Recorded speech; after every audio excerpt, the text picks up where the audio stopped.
Hi, everyone. Hello and welcome to the Yale session to the Michigan Ross session at MBA Spotlight. My name is Alan and I'm your host. It's my pleasure to present to you Andrea McHale, who is Director of Admissions at Ross.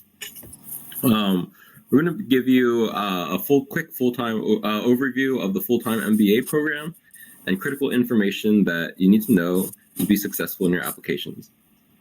After this presentation, we'll open up to Q&A, and I'll do my best to present the questions to Andrea as best as possible. For everyone in the audience, we have two ways for you to engage. On your screen on the right, there is a chat tab and a Q&A tab. So you can post your questions there and also upvote questions you want answered. I'll be picking the most upvoted questions for Andrea from the Q&A tab. So if you have a question, please check the Q&A tab. And then I believe that a lot of you guys are probably interested in application waivers. So we have good news for you. Everyone who's registered for the session will be eligible for an application fee waiver. And I'll leave it for Andrea to provide more information on that later in the session. And with that, I'll turn it over to Andrea. All right, thank you, Alan. I just want to welcome everybody to the session today. I saw in the chat some from Indonesia, China, South Korea, the UAE. So welcome, whether it's a good morning, good afternoon, or good evening. I'm really excited for you to be here with Alan and I today. I'm going to go over the Michigan Ross program, kind of differentiators, key initiatives we have going on, and then talk a little bit about the admissions process towards the end. And of course, Alan mentioned, for those that attend this session today, you will be eligible for a fall 2025 application fee waiver. Once we get from GMAT Club, those registrations will add them into their system, and you can kind of follow the prompts in your application this next cycle. We do anticipate that our application will go live in the next few weeks. We're just waiting on a few things, and we will make an announcement. So again, now that you're registered with us, you'll start getting our emails if you're not already getting our emails. So you will receive an email when that application is live. So I'm hoping everybody can see my screen because I'm on a few different web browsers, and I'm going to go through the presentation now. So our key differentiators at the Ross Full-Time MBA program. So you'll hear a lot about action-based learning. It is the core of our pedagogy here at the Ross School of Business and the Full-Time MBA program as a whole. The quintessential capstone project for ABL, or action-based learning, is our MAP projects. I'll go into more detail about that later in the presentation. But if you learn by doing, case-based analysis, working with employers, working on specific projects, this is the place for you to thrive in. In addition to that, we have, just not even within Ross, but within the University of Michigan, 117 top-ranked graduate programs. And why I mention that is, one, we have 22 designated dual degree programs. And if you're not interested in pursuing a dual degree, you can take up to 10 of your elective credits at other institutions within the University of Michigan to satisfy your 57 credit requirement for the full-time MBA. So you can really customize and make your experience here at Ross unique to you. In addition to that, as you go out into the workforce, we have over 660,000 alumni worldwide. So our brand recognition within industry, within companies, and across the globe is very, very strong. It's really hard to go anywhere wearing a Michigan shirt and not hear and go blue. In addition to that, I also wanted to mention our Princeton Review rankings. It determined that Ross was the best administered business school program for the full-time MBA experience with the best professors. So you're in good hands here. You have industry experts, you have research experts delivering your classes, so that curriculum experience is very, very strong. And then if you're like Alan, you're using this MBA to pivot your career. So one of the things that you can do is change industries, change functional areas, or for the first time utilize an MBA to get into a business sector, whether it be consulting or industry. 94% of our current now MBA 2s are doing some sort of career change. And I think that's important to mention in terms of really having that holistic process within our career development office to pull those transferable skill sets and to get you ready to be successful. Okay, let's see if I was able to, okay, sorry, there we go. Was not able to advance my screen there for a second. So now I'm just going to take a moment to talk about the MAP experience. At the last 7.5 weeks of your MBA 1, the first year of your MBA, you go off for 7.5 weeks on a multidisciplinary action project with a team of your fellow MBA 1s. You also have voice and choice in deciding which opportunity is best for you. We have over 100 projects to choose from 16 different countries. And over 5 years, each of our MBA students have been placed in one of their top 5 choices of their MAP project. So you get a list of all of the projects that you can take advantage of, and then you can determine what the best approach is for you. Highly encourage you to take a look on our website to look at what those projects have been and what that student experience is. I don't want to minimize it, but it is a mini internship before your full internship between your year 1 and your year 2, and it is kind of embodies that action-based learning principles within the pedagogy of Ross. In addition to that, we are based in Ann Arbor, Michigan, so kind of in the heart of the Midwest. But we have the saying, go blue, go anywhere. As you can see, we have over our 660 university alumni worldwide, and that is no different here at the full-time MBA experience. Over 75% of our students go coastal or within Chicago. Our top employers last year were Amazon, BCG, Bain, McKinsey, Deloitte, EY, and Dell. And now I'm going to talk a little bit about the alumni network here within Ross. We have over 56,000 Ross alumni working throughout 114 countries. So yes, the brand of the University of Michigan is strong, but also that Ross brand is very strong within the organizations that you're looking to kind of pivot into post-MBA. And I think something we don't highlight enough, and I really am happy that I'm going to let you know about this today, is our alumni advantage. So once you are done with your MBA, at any point you want to get new credentials, learn new skill sets, you have access to our executive education tuition-free for life. So if you're trying to pivot, learn a new skill set, kind of go out onto your own entrepreneurially, you will have resources and support here at the Ross School as an alum. And I think that's just such a strong message that Ross has in terms of that continuous education. Then just a little bit about Ann Arbor itself. Again, Ann Arbor, Michigan, kind of heart of the Midwest. We are a college town, but we're an amazing college town. So we've been ranked the #1 most educated city in America, #9 most innovative metro areas within the U.S., #3 for new tech hubs. So also too, like coffee shops, restaurants, the restaurant and bar scene is really great within Ann Arbor.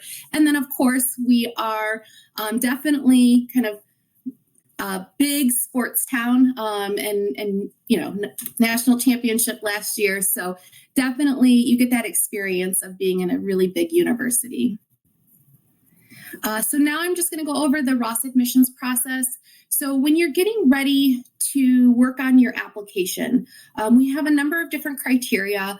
It's going to be fairly consistent with other programs that you're looking at, but we have your standardized test. And if you haven't started that process, this is probably the most time-consuming prep that you will do for your MBA. And we accept the GMAT Focus. If you've already taken the GMAT, the traditional GMAT before it changed this year, the GRE. We also accept alternative tests like the MCAT, LSAT, DAT, And then if you're applying without a standardized test, we do require a statement of academic readiness. That is an essay that you get to share why you're academically ready. So the quantitative experience, any credentials that you have that would help support your admissions.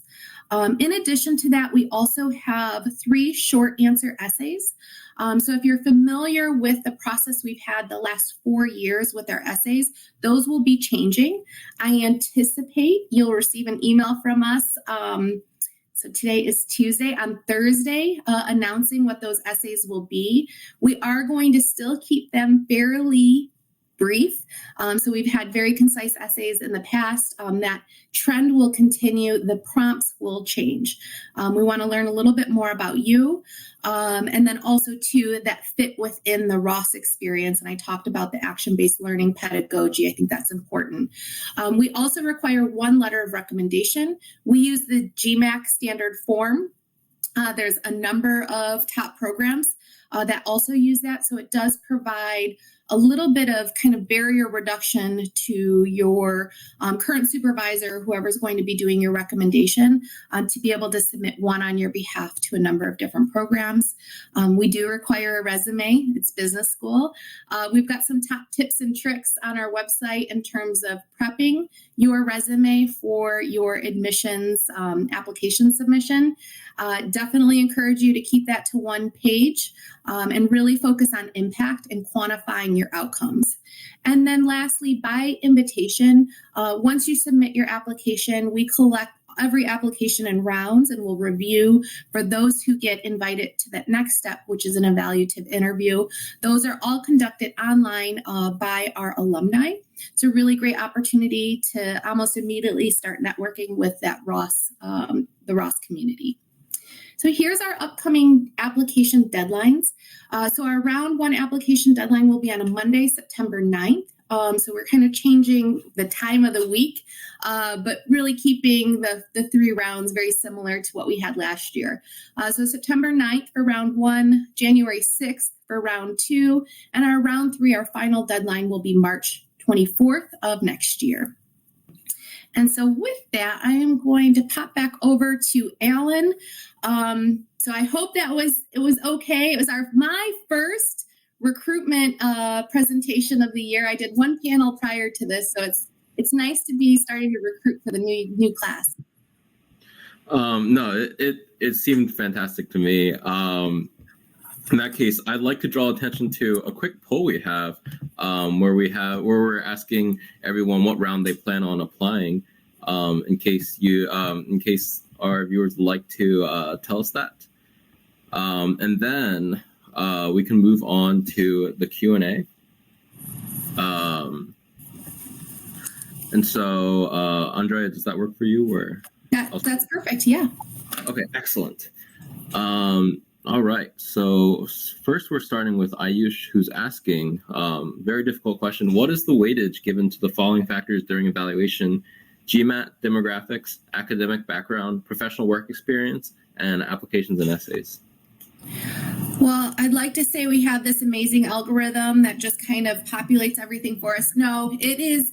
So we're dependent on each application cycle. So the amount of applications what we're receiving, the quality of that application cycle, and then from there, the individual qualities of each individual submission. So each year is going to be slightly different.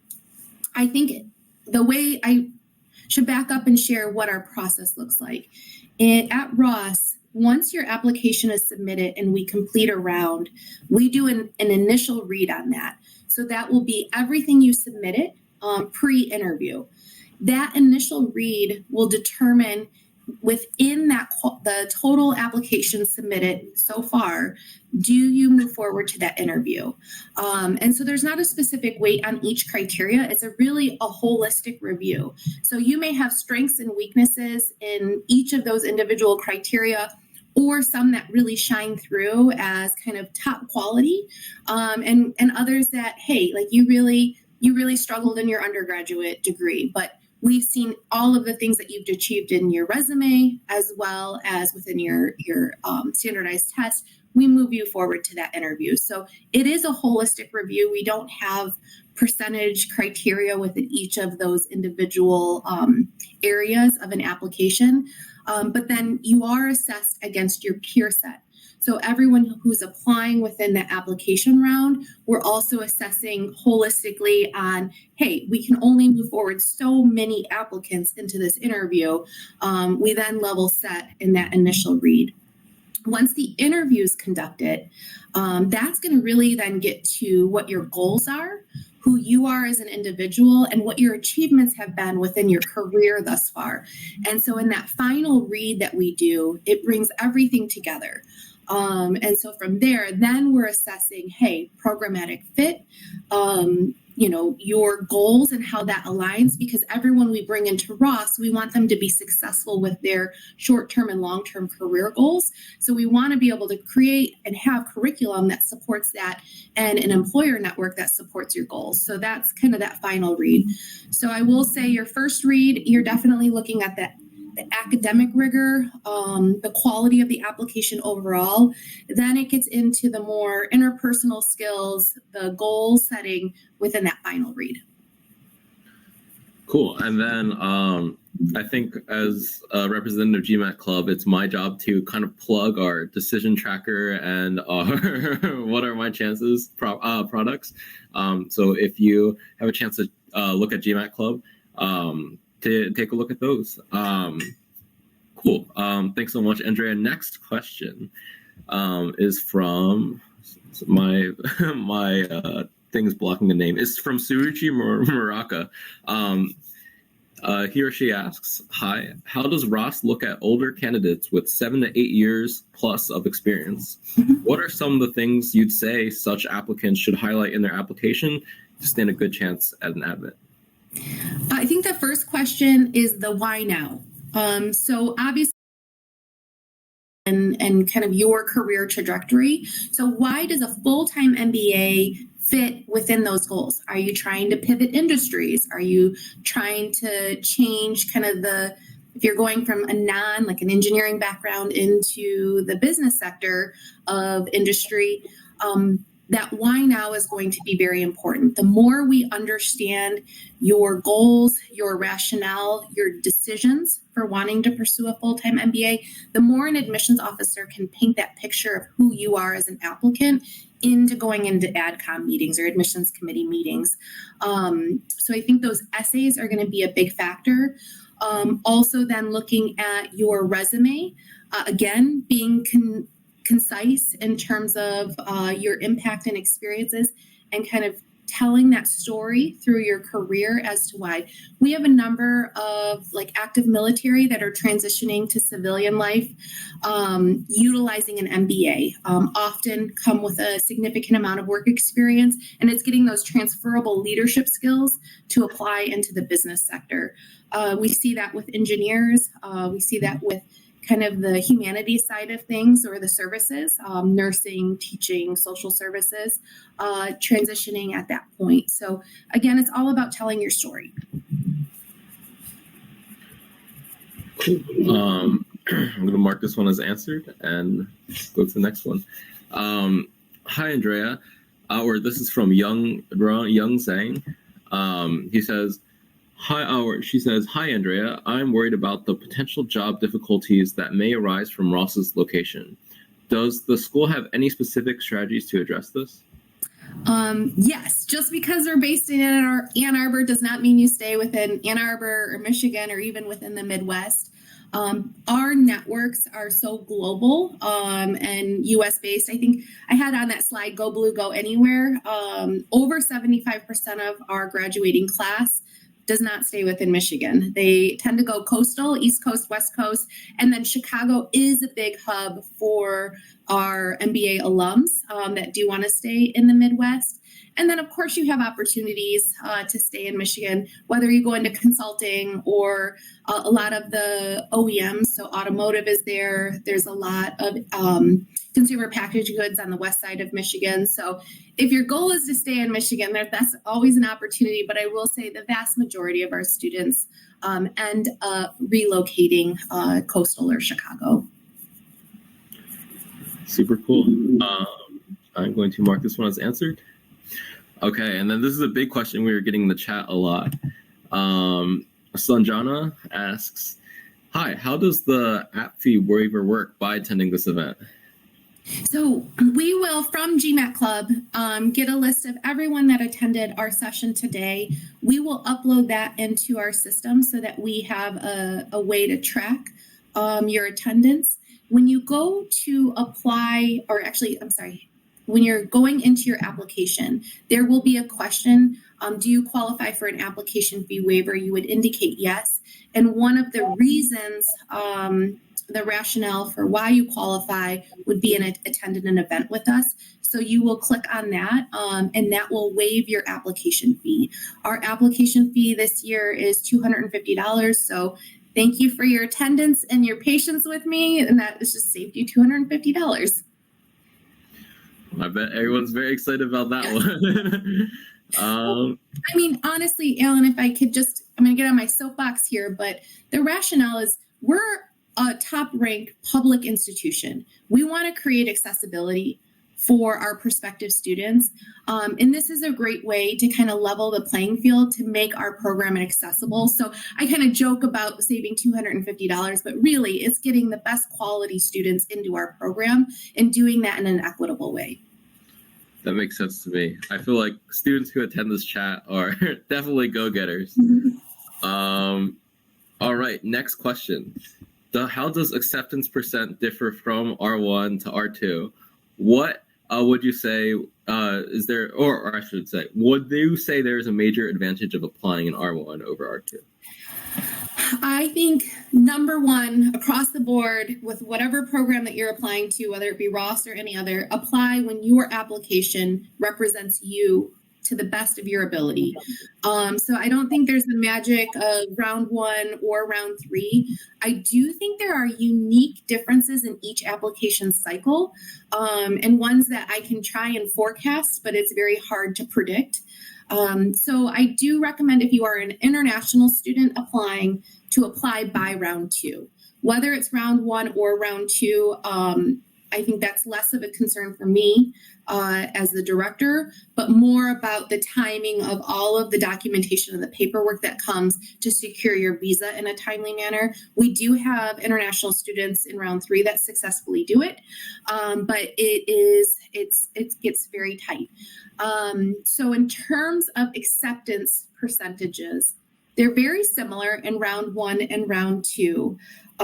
We tend to have the most admits in our round two cycle, but that's because that's also the round that we receive the most applications. So you see round one is a very large application volume. Round two is our largest. And then round three, that's probably the most unpredictable in terms of acceptance rates and quality and quantity of the applications. But number one is apply when your application is ready. Try not to rush through just because you think you have a better chance in round one. If your application, you can work on that a little bit more, you can improve upon some of the criteria, I would hold until round two. And then a quick follow-up to that. So I've been working on some content for GMAT Club around scholarships and stuff like that. And from what I've heard so far, it seems like there's more scholarship and money available in round one. Is that true? I would say so. This is going to be my second cycle with Ross. I came in at the tail end of the prior cycle. This is my first full cycle going into now my second full cycle. Yes, I will say it's not significant, but I do see the scholarship dollars on average higher in round one than in round two. And that's not intentional. I do think we go based on merit. So the quality of the round one applications tended to be a little bit higher last year. And again, I'm going on 1 year of data. So it could be the year, it could be a trend. But yes, on average, I do see that to be a little bit higher. Awesome. Okay, and then quick reminder for chat. I'm just going down the top most upvoted questions in the Q&A section. Right now, the top most upvoted questions only have around 4 upvotes. So you guys can really have a big decision on what questions are going to be asked for the remainder of the session. Cool. Next question is from Ashutosh Verma. They ask, hi, Andrea. Thank you for the session. How do you think an applicant from a historically overrepresented pool can differentiate themselves? So that's a great question. And there are markets that definitely are overrepresented than others. And so it's how do I want to answer that? I feel like there's some criteria that I think can really differentiate you within the application itself, that being the essays and the letter of recommendation. But in addition to that, coming to these events, showing motivation towards Ross School of Business and the full-time MBA program here, that really helps to set you apart as well. Being really intentional with the sessions that you attend. And then also we get into very specific, like if you're interested in a specific center or industry or concentration, attending those events will really help to set you apart. It is not part of our admissions criteria, but we do look at that and assessing interest and motivation, and being successful and being very, very active participants in their MBA experience. Great. Thank you. Thank you, Andrea. Next question. Looks like we got people thinking about scholarships, and Arushi asks, what is the criteria for awarding merit and need-based scholarships? So at Ross, in terms of the scholarship portfolio that I manage, it is merit-based only award. So we're looking at every application criteria that you submit is important to us. And in that holistic process, then we're looking at not just admissibility, but once we get to our admissible pool, then looking at admissible and then do you as an applicant qualify for merit-based award. So just like admissibility, it will slightly vary from year to year and cycle to cycle based on the quantity and the quality of the overall application pool. But I always, if you look at our class profile, so we publish our class profile on an annual basis. There's not significant changes from year to year. Looking at those averages and then kind of that top quartile of criteria, then you're looking at, okay, am I going to qualify for merit-based awards? That's a really good way to assess your chances of merit-based award. Awesome. Cool. Next question is from Divnish. Sorry, I've been destroying all these pronunciations. I apologize.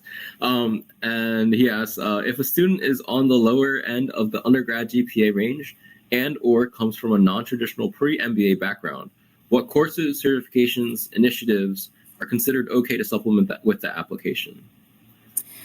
All good questions. So I'll start with the lower range GPA.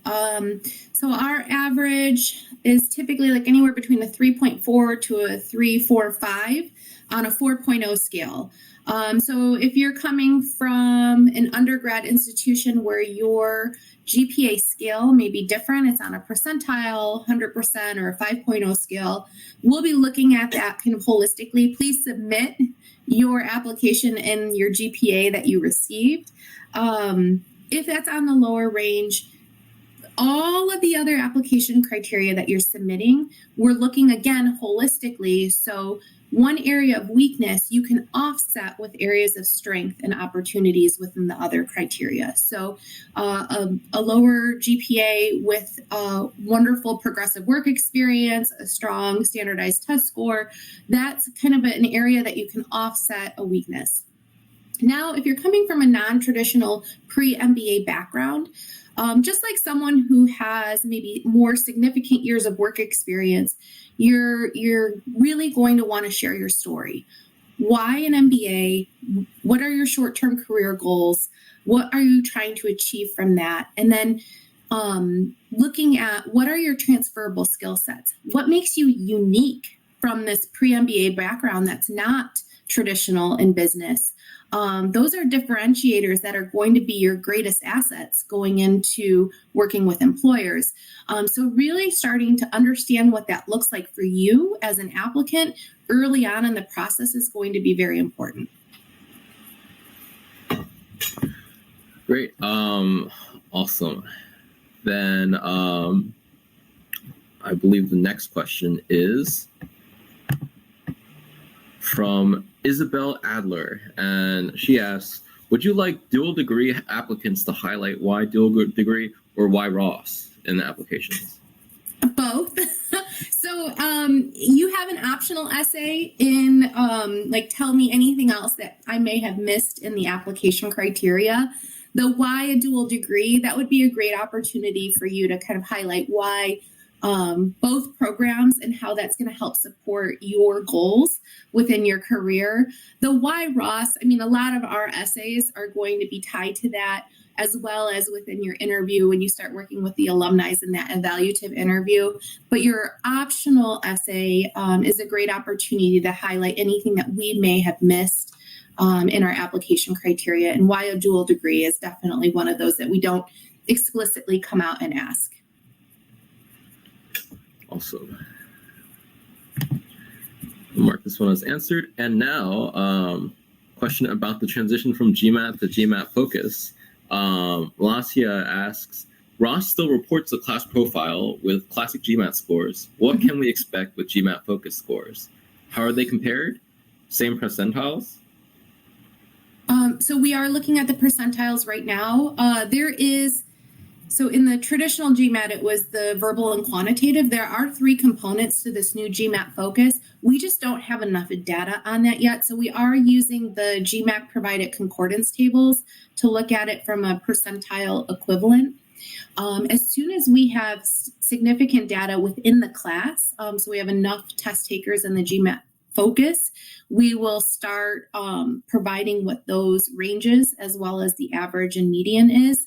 I don't know, honestly, at this incoming class if we will have enough incoming MBA test takers. So it's all going to be determined based on the time of the fall when we finalize the class.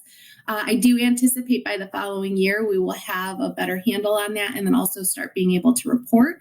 I've seen a gradual increase from round 2 to round 3 on those GMAT focused test takers. And to be perfectly honest, GMAT, this is the new GMAT test. And so that focus will eventually go away and that it will be the new GMAT. Awesome. I'm going to mark this one as answered. And the next question is from Shubham. And they ask, hi, I will be a reapplicant. Can I request feedback on my application from previous cycle to further strengthen my candidacy? So not specific one-to-one feedback, but we do have a webinar coming up next month for reapplicants.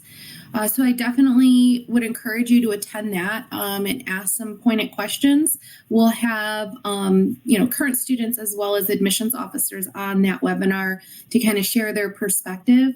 I would just, again, be humble in this process. As a reapplicant, look at, hey, what was the criteria I submitted with? You have a new chance with these new essay prompts to kind of tell a new story of who you are as an applicant. And then also look at the other criteria of like, hey, where maybe are some areas that I could improve upon within that year's time. Those are really important things to do going into this new application. Awesome. Cool. And then I believe we have another question about years of experience, but this time from the younger side. How does Ross look at candidates with 2 to 3 years of experience with a 3-year undergrad degree from Arushi?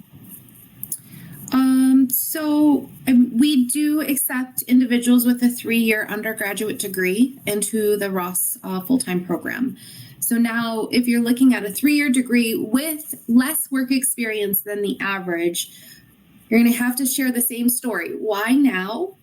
within your career, and how is going to pursue a full-time MBA now rather than waiting a few more years with those post-undergrad work experience and then going into your full-time MBA work within your career trajectory.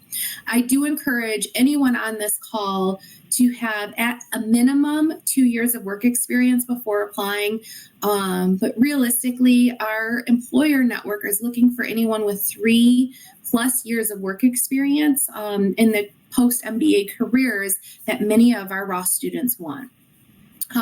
So it's a lot about telling your story and the why now. The leadership opportunities that you've had within that experience is going to be important to highlight.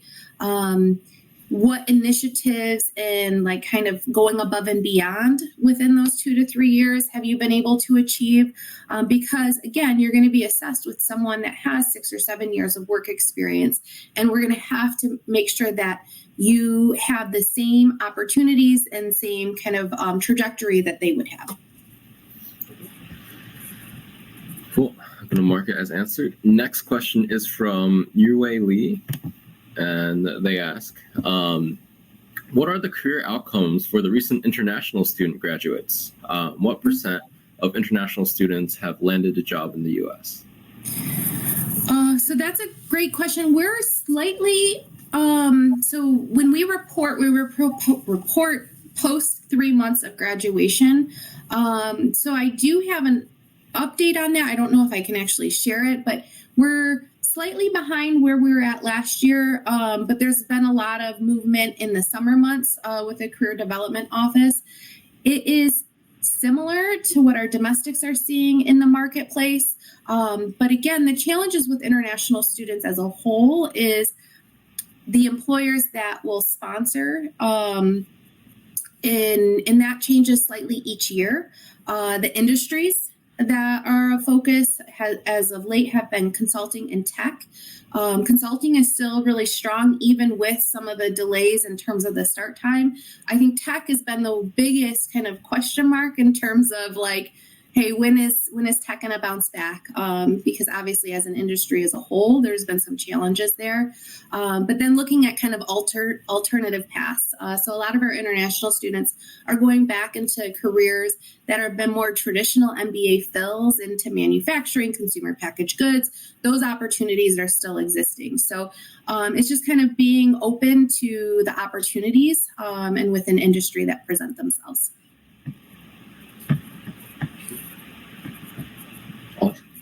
Awesome. I'm going to mark this one as answered. Okay, it seems like the audience is looking for some more specifics on the GMAT Focus exam. RR asks, what is the range of GMAT Focus scores that you might expect this year? So on that concordance table, our average typically is anywhere between like a 720 and 725 for that traditional GMAT. There's about a 50-point variance in the GMAT Focus to the traditional GMAT that we've seen on those concordance tables. But I would say, again, we're looking for something very similar to what we've seen in the historical GMAT. That may shift. I know the rationale for the GMAT Focus was to redistribute the bell curve on those achievement scores within the overall. So our average is right in line with that. I don't know if that will stay that way as kind of more and more people take that test. And if that bell curve stays the way that it is, we will have to adjust. It's on the program to adjust. I don't have enough data points at this point. So I apologize for being vague in that answer. Awesome. I'm going to mark this one as answered. The next one is... sorry, the questions are dancing around, so I just lost it. There's a very fun question that I'll ask in the meantime, which I saw was, what 3 words would you use to describe Ross MBA students? Oh my goodness. Impactful, passionate, and collaborative. So we really, with that action-based learning principle, there's a lot of collaboration and impact that our students like to make, and they have a ton of fun doing it. So it build such tight-knit bonds throughout this experience with action-based learning. It is definitely a big differentiator at Ross. Awesome.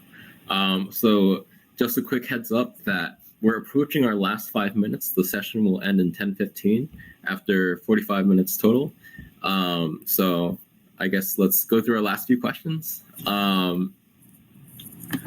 So we have Reinhardt asking, hi there, wondering what you would say the strongest trait or unique image of Ross' MBA degree is. Is it famous for business marketing, famous for consulting, or maybe tech industries? I like it because we are a large, small class size, right? We're a top-ranked program. We typically have under 400 students each year, and we are, in the top 10 of, I think, over 20 different functional areas. So we don't have one that we're famously known for. And I think that's by design. As of late, I think, again, VC has come kind of back into like an area of focus for our MBAs, consulting, technology. And then we have centers and institutes on like Zell Laureate, which is more entrepreneurial based. So typically we're within the top 5 entrepreneurial efforts and our MBAs that are focused on that. We have really strong marketing, particularly on the consumer packaged goods side. Awesome. Okay, cool. And then another question about Ross. Can you tell us about the campus life and how we can gain work experience and network with industry during our study? Well, you'll be networking all the time. So part of our onboarding with our MBAs is the program office will have an engagement plan, but you'll start your curriculum path with the career development office in the summer. Once you've finalized that will put you into FACT groups. Those are functional accountability career teams. So you'll be working with MBA 2s as well as with our career development office team.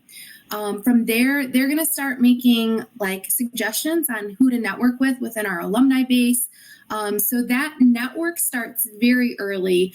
And then for some of our focus areas like investment banking comes to mind, that recruitment phase starts very early.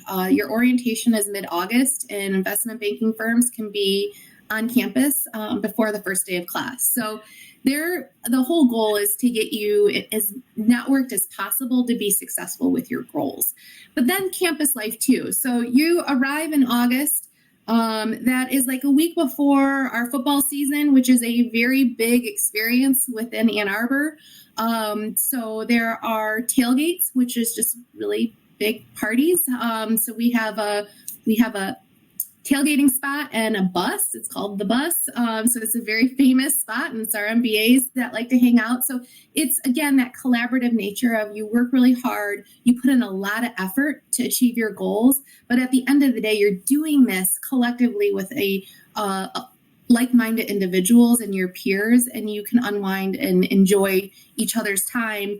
Ann Arbor is beautiful. Maybe not January through March, where it's great, very gray and snowy, but the rest of the 9 months is very beautiful. You have an amazing campus to walk around, lots of restaurants and bars, coffee shops. So you'll have that community environment in a very meaningful way in a large campus. Awesome. Okay, and then we have a question about how to network before sending the application. Promise asks, what is the best way to connect to current students other than cold calling on LinkedIn, emails, etc.? So we have on our website, we have student ambassadors. We also have alumni ambassadors. So these are individuals that said, yes, I absolutely want prospective students to connect with me. I can share my experiences. Also in our application process as a whole, I can't tell you how many times the interviewer has created really strong bond and network with the admitted student. whether actually I don't sometimes not even always admit it, but that really help them throughout that process. So we're at Ross very intentional with our alumni network. They're our biggest asset, right? Like they give back in such meaningful ways. So to connect with them, I would definitely take a look on our website for our alumni ambassadors. Know that in the process of the application, you're going to, if invited to interview, connect at least with one alumni. That alumni may not be in your industry or functional area goal. They're typically matched based on the metro area, so it's easier to schedule your interview appointment. But LinkedIn is a great source. I don't want to discourage you from doing your research and connecting via LinkedIn. You're going to do that within your MBA experience as well. And then sometimes too, I would take a look at some of our webinars. A lot of them are student-led, but we will have sessions that are alumni-led or industry expert-led. That's a great way to connect and build those networks within Ross as well. Awesome. Thank you so much. I think this is our final session, final question for today. Okay. So thank you so much for joining, everyone. Thank you so much for being here, Andrea. My script says it'll be okay to ask the admissions office for any following questions. Is that okay, Andrea? Yes, absolutely. Thank you all so much for your time. Everyone who was on the call today and going through this session, you're doing all the right things to really identify the programs that are going to be a best fit for you so you can maximize your time throughout this application cycle. I get it. You're all doing a real job, and this can be a full-time job in and of itself. Alan, thank you so much for your time. Good luck with your upcoming MBA. You're kind of a year ahead of everybody on the call. No, I wish I did more of these when I was on the call. I was a round 2 applicant, and we'll see. You can see most of the people today are round 1 applicants. Yes. Thank you so much, everyone, and I'll see you guys in the next session. Thank you.